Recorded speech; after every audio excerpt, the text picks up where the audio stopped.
Hey guys, welcome back to my channel. So आज इस video में हम दिसंबर 2019 का पेपर 1 सॉल्व करेंगे। सीडीपी के वो क्वेश्चंस देखेंगे जो कि एनसीएफ 2005 से पूछे गए हैं। डायरेक्टली इनडायरेक्टली बहुत से कॉन्सेप्ट पूछे जाते हैं। ठीक है, तो आज इस वीडियो में हम उस चीज़ को देखेंगे। हमने लास्ट वीडियो में पेपर 2 सॉल्व किया था, तो मैं आपको सजेस्ट करती हूँ कि आप पहले एनसीएफ 2005 की जितनी भी वीडियोस बनाई हुई है मैंने, तो वो आप अगर देखेंगे फिर उसके बाद इन क्वेश्चंस को सॉल्व करेंगे तो आपको ज़्यादा क्लैरिटी होगी कॉन्सेप्ट की। और सिर्फ क्वेश्चन सॉल्व करना इंपॉर्टेंट नहीं है, क्योंकि क्वेश्चन तो चेंज भी हो सकते हैं इन फ्यूचर। इंपॉर्टेंट ये है कि आपको कॉन्सेप्ट समझ में आए। और प्रेजेंट एजुकेशन सिस्टम को समझने के लिए एनसीएफ 2005 को पढ़ना काफ़ी ज़्यादा इम्पॉर्टेंट है। एज ए टीचर इम्पॉर्टेंट है, और इसके बारे में मैं हर वीडियो में बात करती हूँ और मैंने अलग से वीडियो भी बनाया हुआ है। ये एक राइट अप्रोच है, और इन फ्यूचर जो एग्ज़ाम में चेंज होगा, सीटेट में जो पेपर में चेंज होगा उसका स्ट्रक्चर में, तो एनसीएफ 2005 को काफ़ी ज़्यादा इम्पोर्टेंस दी जाएगी। तो आप इसकी इम्पोर्टेंस को समझें और इसी अप्रोच के साथ आगे बढ़ें। सो चलिए बिना टाइम वेस्ट किए स्टार्ट करते हैं। तो सबसे पहला क्वेश्चन है, the concept of inclusive education as advocated in the right to education act 2009 is based on. जो इंक्लूसिव एजुकेशन का जो कॉन्सेप्ट है आरटीई 2009 में जिसकी बात करी गई है, ठीक है, तो ये किस पे बेस्ड है? ओके, ये कॉन्सेप्ट किस पे बेस्ड है? बिहेवियरिस्टिक प्रिंसिपल्स पे, सिंपैथेटिक एटीट्यूड डिसेबल को लेकर के, राइट बेस्ड ह्यूमनिस्टिक पर्सपेक्टिव, या फिर main streaming of the disabled by offering them primarily vocational education.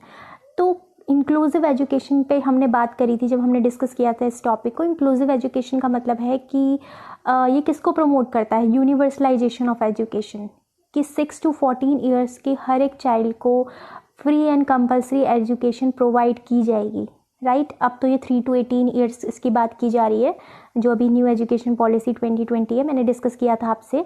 तो ये जो चीज़ है inclusive education, universalisation of elementary education को प्रमोट करता है। तो इसका मतलब ये है कि क्लास में आपको हर एक तरह का बच्चा देखने को मिलेगा।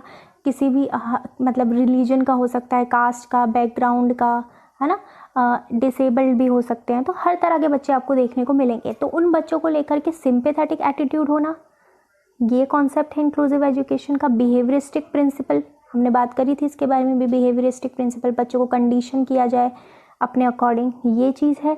या फिर जो डिसेबल्ड हैं, है ना, उनको मेन स्ट्रीमिंग किया जाए, उनको वोकेशनल एजुकेशन ऑफर किया जाए, ये है इंक्लूसिव एजुकेशन का कॉन्सेप्ट। या फिर एक ह्यूमनिस्टिक पर्सपेक्टिव के साथ, राइट बेस की उन सबका पढ़ने का अधिकार है, सबका राइट है, एक ह्यूमनिस्टिक अप्रोच।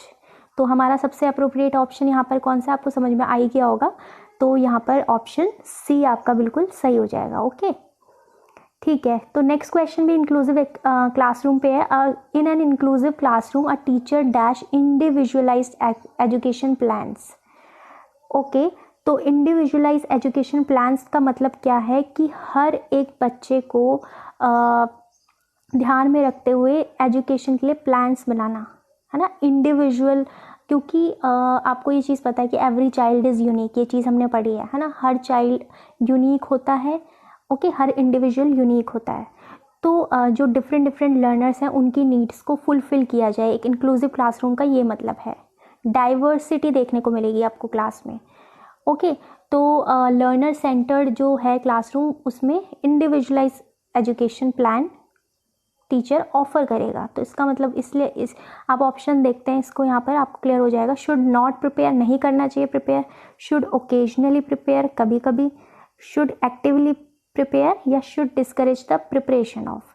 तो यहाँ पर एक्टिवली भी मतलब ऑप्शन सी यहाँ पर बिल्कुल करेक्ट है। शुड एक्टिवली प्रिपेयर, करना चाहिए प्रिपेयर, क्योंकि यही एक इंक्लूसिव क्लासरूम का इन्वायरमेंट होता है कि हर बच्चे की नीड को ध्यान में रखा जाए, फुलफिल किया जाए। ओके, नेक्स्ट यहाँ पर है primary objective of assessment should be. तो असेसमेंट की भी हमने वीडियो एनसीएफ 2005 के कॉन्टेक्स्ट में इस पे बात करी थी। तो ऑप्शन देख लेते हैं, इसका ऑब्जेक्टिव क्या है। प्राइमरी, बच्चों को रैंक असाइन करना। Okay, understanding children's clarity and confusion, जो भी कॉन्सेप्ट से रिलेटेड उनकी क्लैरिटी है या फिर कन्फ्यूजन है उसको समझना, स्टूडेंट्स को लेबल करना अलग अलग उनकी स्कोर्स के अकॉर्डिंग, होता है ना लेबल कर देते हैं बच्चों को, तो ये करना, या फिर सिर्फ पास और फेल दिखाने के लिए रिपोर्ट कार्ड में, तो इसलिए बच्चों को असेस किया जाता है। तो अभी हमने उसमें बात करी थी कि जो असेसमेंट होगा वो किस पे फोकस किया जाएगा, असेसमेंट फॉर लर्निंग, बच्चे की लर्निंग हो, ना कि रिपोर्ट कार्ड बनाने के लिए या फिर कंपटीशन करवाने के लिए या फिर लेबल करने के लिए। तो इसका तो कोई मतलब ही नहीं है ना, एजुकेशन इसलिए तो प्रोवाइड नहीं करी जाती कि आपको सिर्फ एक रिपोर्ट कार्ड पकड़ा दी जाए, लर्निंग हो बच्चे की, ये इंपॉर्टेंट है। तो असेसमेंट फॉर लर्निंग किया जाता है, और उसको कौन प्रमोट कर रहा है यहाँ पर, सबसे प्राइमरी ऑब्जेक्टिव यहाँ पर क्या होगा फिर, ऑप्शन बी, अंडरस्टैंडिंग, मतलब जो भी उनकी कन्फ्यूजन है, क्लैरिटी है, उसको समझा जाए, लर्निंग पे फोकस किया जाए। ओके, तो ऑप्शन बी बिल्कुल सही है। कॉन्सेप्ट क्लियर होगा तो आप आसानी से आंसर दे सकते हैं इसका। नेक्स्ट है यहाँ पर, Ruhi always think of multiple solution to a problem many of which are original solution. Ruhi is displaying characteristics of an, तो रूही एक मल्टीपल सॉल्यूशन सोचती है ना, हमेशा सोचती है एक प्रॉब्लम को लेकर के, जिसमें से ज़्यादातर उसके खुद के सॉल्यूशन होते हैं, ओरिजिनल होते हैं।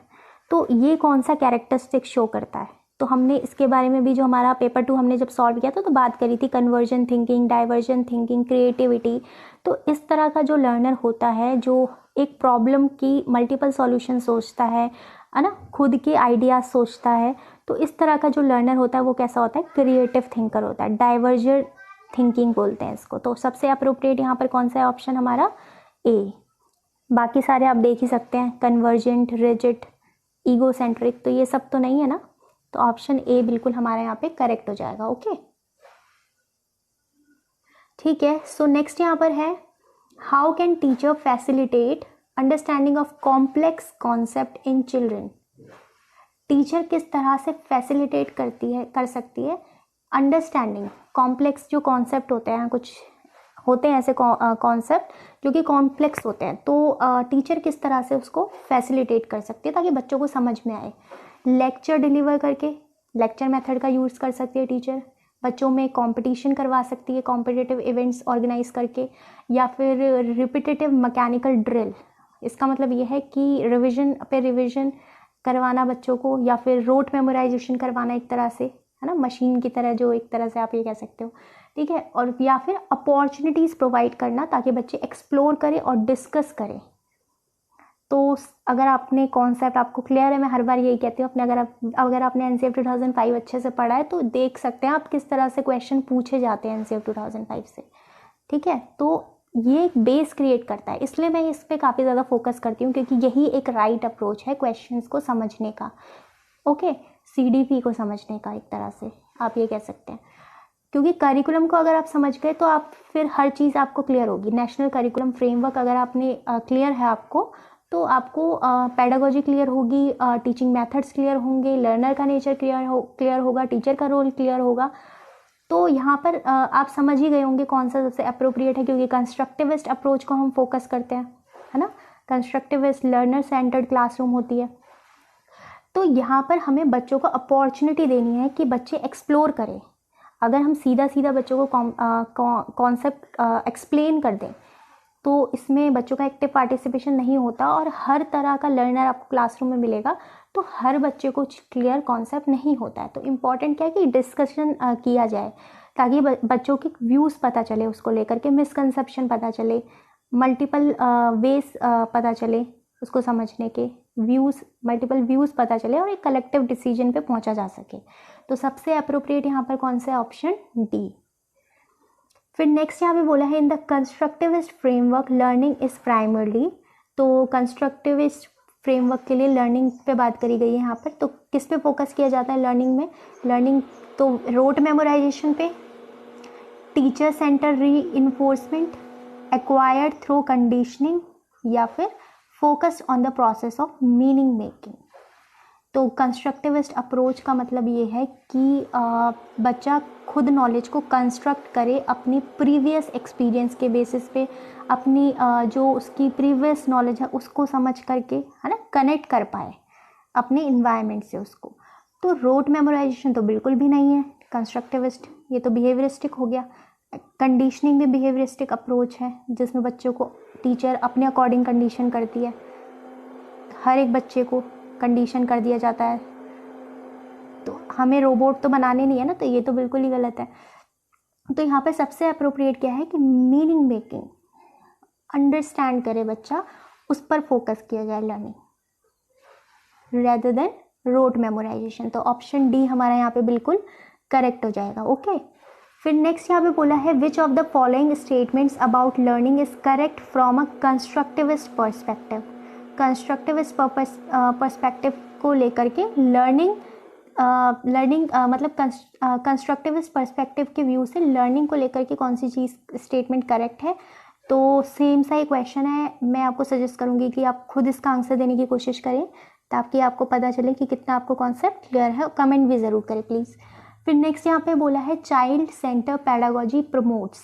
जो चाइल्ड सेंटर पैडागोजी है वो किस चीज़ को प्रमोट करती है, जिसमें चाइल्ड सेंटर पैडागोजी मतलब जिसमें बच्चों के व्यूज़ को इम्पोर्टेंस दी जाती है, उनके एक्सप्रेशन को इम्पोर्टेंस दी जाती है, उनके अकॉर्डिंग, उनकी नीड के अकॉर्डिंग पैडागोजी यूज़ की जाती है। ओके, तो क्या प्रमोट करती है, exclusive reliance on text book पे रिलायंस, तो ये तो टेक्स्ट बुक सेंटर्ड हो गया ना, आप ऐसे कह सकते हैं, तो नहीं होगा। Giving primacy to children's experience, तो अभी जैसे मैंने बोल ही दिया है वैसे, तो ये ऑप्शन बिल्कुल सही है। सी में बोला है रोट मेमोराइजेशन और डी में बोला है बच्चों को लेबल और कैटेगराइज करना। तो हमारा आप समझ ही गए होंगे, ऑप्शन बी बिल्कुल सही है। ठीक है, नेक्स्ट क्वेश्चन देखते हैं। In a situation of less participation of student belonging to a deprived group in teaching learning process a teacher should. एक ऐसी सिचुएशन है जिसमें जो डिप्राइव्ड ग्रुप हैं, अंडर प्रिविलेज ग्रुप है, टीचिंग लर्निंग प्रोसेस में उनका पार्टिसिपेशन काफ़ी ज़्यादा कम है। तो इस केस में टीचर को क्या करना चाहिए, बच्चों को विड्रॉ करने के लिए बोल देना चाहिए, इस सिचुएशन को एज इट इज़ एक्सेप्ट कर लेना चाहिए, अपनी एक्सपेक्टेशन को लोअर कर देना चाहिए बच्चों से कि कोई एक्सपेक्टेशन ही नहीं रखनी, या फिर अपनी टीचिंग पे रिफ्लेक्ट करना है और वेज निकालने हैं कि स्टूडेंट का पार्टिसिपेशन इन्वॉल्वमेंट बढ़े। तो मैंने आपको, अगर आपको मैं कह रही हूँ ना, अगर आपको कॉन्सेप्ट क्लियर है ना, तो आपको सारी चीज़ें क्लियर होंगी। मैंने आपसे बात करी थी, ये चीज़ मैंने क्लियर करी थी कि जो चाइल्ड है वो एक नेचुरली मोटिवेटेड लर्नर होता है। हर एक इंडिविजुअल चाइल्डहुड से ही मोटिवेटेड होता है अपने आसपास के सराउंडिंग को जानने के लिए, सीखने के लिए। बस इम्पॉर्टेंट ये है कि उसके इंटरेस्ट की चीज़ क्या है। हर कोई, अगर आप भी हैं तो आप भी अपने इंटरेस्ट की चीज़ ही सीखेंगे, बाकी चीज़ें आप नहीं सीख सकते जब तक आपको उस चीज़ में इंटरेस्ट नहीं होगा। और ये तो हमने थ्योरीज वगैरह में भी पढ़ा है लर्निंग की, राइट। तो हमको, हाँ, ये अपनी टीचिंग पे, हमारी टीचिंग पे डिपेंड करता है, हमारी पेडागोजी पे डिपेंड करता है कि किस तरह से हम उस इंटरेस्ट को बच्चों के अंदर लेकर के आएँ, उसकी इम्पोर्टेंस बच्चों को पता चले। ओके, आप समझ रहे हैं ना। तो सबसे इम्पॉर्टेंट ये है कि हम अपनी टीचिंग पे रिफ्लेक्ट करें और वेज फाइंड आउट करें कि किस तरह से बच्चों को इन्वॉल्व किया जाए। अब वेज भी ऐसे कि बच्चे खुद से इंट्रिंसिक मोटिवेशन हो, रेदर देन कि बच्चों को बाहर से हमने दे दिया, रिवॉर्ड्स आपको दिए जाएंगे, आप क्लास में बैठिए या फिर ये दिया जाएगा, तो इस तरह की चीज़ें नहीं, बच्चों के अंदर से वो चीज़ आए, इंट्रिंसिक मोटिवेशन पे फोकस किया जाएगा। तो डी ऑप्शन यहाँ पे बिल्कुल करेक्ट है। ओके, ठीक है। तो नेक्स्ट यहाँ पे देखते हैं, which of the following practices promote meaningful learning. Meaningful learning को कौन सी चीज़ प्रमोट करती है, corporal punishment, cooperative learning environment, continuous and comprehensive evaluation, या कॉन्स्टेंट कंपैरेटिव इवैल्यूएशन। ओके, काफ़ी अच्छा क्वेश्चन है ये। कॉर्पोरल पनिशमेंट तो आपको समझ में आ ही गया होगा। तो फर्स्ट जिस ऑप्शन में, वो तो बिल्कुल ही गलत है। पनिशमेंट किसी भी तरह की नहीं दी जाएगी और इसका रीज़न हमें पता ही है। ओके, लर्निंग एनवायरनमेंट ऐसा क्रिएट किया जाए जहाँ पे बच्चे कोऑपरेट करें, बिल्कुल सही। सीसी कॉम्प्रिहेंसिव कंटिन्यूस इवैल्यूएशन किया जाए बच्चों का, ये भी हमने बात करी थी असेसमेंट वाली वीडियो में कि सीसी असेसमेंट फॉर लर्निंग पे फोकस करना है और बच्चों का कॉन्टिन्यूस इवैल्यूएशन। इसका मतलब ये नहीं है कि हम टेस्ट लेंगे बच्चों का, पेपर पेंसिल टेस्ट लिया जा रहा है, नहीं। इवैल्यूएशन का मतलब है कि लर्निंग कितनी हुई है और वो कैसे भी की जा सकती है, बच्चों से क्लास में क्वेश्चनिंग करके, उनकी इन्वॉल्वमेंट को देख करके, कितने ज़्यादा वो अटेंटिव हैं, इंटरेस्टेड हैं, उसको देख करके, राइट। तो इवैल्यूएशन इस तरह से डे टू डे ऑब्जर्वेशन के थ्रू भी किया जा सकता है, कंटिन्यूस वे में और कॉम्प्रिहेंसिव वे में, सिर्फ स्कॉलास्टिक नहीं, को स्कॉलास्टिक एस्पेक्ट को भी इंक्लूड किया जाना चाहिए। तो बिल्कुल 3 भी बिल्कुल जो स्टेटमेंट है वो बिल्कुल सही है। अब लास्ट में कंपैरेटिव इवैल्यूएशन का मतलब ये है कि इवैल्यूएशन किया जाए और कंपेयर किया जाए बच्चों में कॉन्स्टेंटली। तो किसी भी तरह का कंपैरिजन, क्योंकि हर लर्नर की अपनी एक सिचुएशन है, ओके, और अपना एक बैकग्राउंड है, प्रीवियस एक्सपीरियंस है, उस हिसाब से उसकी लर्निंग है। तो कंपैरिजन का तो कोई मतलब ही नहीं होता ना, किसी भी इंडिविजुअल को किसी भी और इंडिविजुअल से कंपेयर नहीं कर सकते, क्योंकि हर एक चाइल्ड यूनिक है, ओके, उसका लर्निंग स्टाइल डिफरेंट है। तो कंपैरेटिव इवैल्यूएशन नहीं हो सकता। तो 2 और 3 बिल्कुल हमारे सही है, तो उस हिसाब से ऑप्शन बी बिल्कुल करेक्ट हो जाएगा। आई होप आपको क्लियर हो गया होगा। ठीक है, सो नेक्स्ट क्वेश्चन है repeatedly asking children to engage in learning activities either to avoid punishment और टू गेन अ रिवॉर्ड। बच्चों को धमकी दी जा रही है एक तरह से कि लर्निंग एक्टिविटीज में वो एंगेज रहें, या तो उनको पनिशमेंट के लिए बोला जा रहा है, अगर आप नहीं होंगे तो आपको पनिशमेंट दी जाएगी, या फिर रिवॉर्ड दिया जाएगा इसके लिए आपको। ठीक है, तो इस तरह की चीज़ देखते हैं ऑप्शन में क्या कहना चाहता है। डिक्रीज एक्सट्रिंसिक मोटिवेशन को डिक्रीज करता है, इंट्रिंसिक मोटिवेशन को इंक्रीज करता है, would encourage children to focus on mastery rather than performance goal, बच्चे मास्टरी पे फोकस करेंगे परफॉर्मेंस के बजाय, डिक्रीज चिल्ड्रंस नेचुरल, जो बच्चे हैं उनका नेचुरल इंटरेस्ट क्यूरियोसिटी उसको डिक्रीज कर देगा। तो आपको एक चीज़ क्लियर है कि कब तक बच्चे को पनिशमेंट दी जाए। आप अगर आपने कभी बच्चों को ऑब्जर्व किया होगा, अगर हम किसी बच्चे को लगातार पनिश कर रहे हैं, उसके बेसिस पे उसकी लर्निंग करवाई जा रही है, या फिर रिवॉर्ड के बेसिस पे उसकी लर्निंग करवाई जा रही है, तो over the period of time बच्चों पे उसका असर होना ख़त्म हो जाता है, ओके, क्योंकि रिवॉर्ड आप कब तक देंगे बच्चे को, इट इज़ एक्सट्रिंसिक मोटिवेशन। एक ऐसा टाइम आएगा फिर उसको कोई और रिवॉर्ड चाहिए होगा, फिर उसको कोई और फ्यूचर में रिवॉर्ड चाहिए होगा, अलग रिवॉर्ड, और पनिशमेंट का भी बच्चों पे कोई असर नहीं पड़ेगा, ऐसा भी टाइम आएगा, राइट। तो ये सारी चीज़ें एक्सट्रिंसिक वे में लर्निंग कराने का तरीका है, जो कि बिल्कुल गलत है। इससे जो बच्चे की नेचुरल जो क्यूरियोसिटी है ना वो ख़त्म हो जाती है, क्योंकि बच्चों को बाहर से कंडीशन किया जाता है, बच्चों को कंडीशन किया जा रहा है कि पनिशमेंट दी जाएगी, ऐसा बिहेव करो, रिवॉर्ड दिया जाएगा, ऐसा बिहेव करो। तो वो तो आप समझ गए होंगे मेरा मतलब। तो ये चीज़ क्या करती है, डिक्रीज कर देती है बच्चों का नेचुरल इंटरेस्ट क्यूरियोसिटी। तो ऑप्शन डी यहाँ पर हमारा बिल्कुल करेक्ट हो जाएगा। ठीक है, फिर नेक्स्ट क्वेश्चन है presenting students with clear examples and non examples. Okay, तो बच्चों को कई बार कोई कॉन्सेप्ट अगर बच्चों को प्रेजेंट किया जाता है, जब कोई कॉन्सेप्ट, तो एग्जाम्पल के थ्रू बच्चों को समझाया जाता है। और ये काफ़ी ज़्यादा इम्पॉर्टेंट है कि नॉन एग्जाम्पल भी दिए जाएं। आपको समझ में आ रहा है, किसी चीज़ का एग्जाम्पल देना और नॉन एग्जाम्पल देना साथ साथ में इम्पॉर्टेंट है। फॉर एग्जाम्पल, अगर किसी बच्चे को कंडक्टर है ना, कंडक्टर जो है उसकी साइंस में जो कंडक्टर और इंसुलेटर हैं उनकी कॉन्सेप्ट बच्चों को समझाया जा रहा है, तो कंडक्टर के बहुत सारे एग्जाम्पल दिए जा रहे हैं, साथ में बच्चों को क्लैरिटी हो कॉन्सेप्ट की। मैंने आपको आंसर ही बता दिया एक तरह से, बच्चों को ज़्यादा क्लैरिटी हो कॉन्सेप्ट की, तो ये बताना भी इम्पॉर्टेंट है कि कौन से चीज़ कंडक्टर नहीं है, तो उसके एग्जाम्पल भी देना बच्चों को इम्पॉर्टेंट है। मतलब नॉन एग्जाम्पल भी देना इम्पॉर्टेंट होता है किसी भी कॉन्सेप्ट की क्लैरिटी, मतलब और क्लियरली किसी भी चीज़ को समझने के लिए। ठीक है, तो एग्जाम्पल और नॉन एग्जाम्पल प्रेजेंट करना is an effective way to encourage conceptual change, एक अच्छा वे है। ओके, कन्फ्यूजन क्रिएट करता है बच्चों के माइंड में, या फिर गैप क्रिएट करता है, बच्चे कॉन्सेप्ट को नहीं समझ पाते, या फिर प्रोसीजरल नॉलेज पे फोकस करता है रेदर देन कॉन्सेप्चुअल अंडरस्टैंडिंग। तो ये कॉन्सेप्ट को और क्लियर करता है, एक इफेक्टिव वे है। तो ऑप्शन ए हमारा यहाँ पे बिल्कुल सही हो जाएगा। ओके, ठीक है, फिर नेक्स्ट यहाँ पर है name theories that children construct about various phenomenon. जो अलग अलग फिनोमिनन है उसको लेकर के बच्चे कई बार मिसकंसेप्शन, अपने खुद की कहानी बना लेते हैं, होता है ना बच्चे, क्योंकि उनके इन्वायरमेंट पे डिपेंड करता है ना।